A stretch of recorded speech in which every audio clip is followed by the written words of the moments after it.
ઈસુ વિધવાના પુત્રને જીવિત કરે છે. લૂક 7:11-17.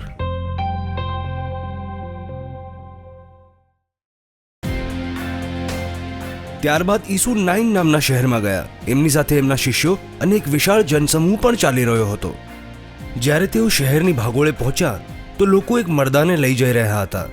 તે એક વિધવા સ્ત્રીનો એકમાત્ર દીકરો હતો. શહેરના ઘણા લોકો આ શબયાત્રામાં જોડાયેલા હતા.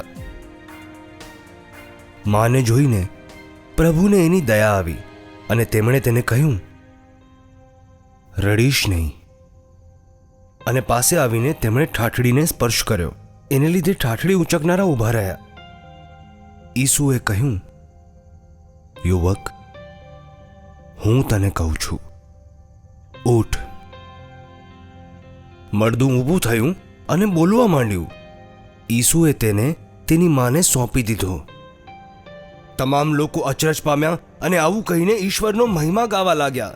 આપણી વચ્ચે મહાન પ્રબોધક ઉત્પન્ન થયા છે અને ઈશ્વરે પોતાની પ્રજા પર દયા દાખવી છે. ઈસુ વિશેના આ સમાચાર આખા યહૂદિયા અને આસપાસના સમસ્ત પ્રદેશમાં ફેલાઈ ગયા.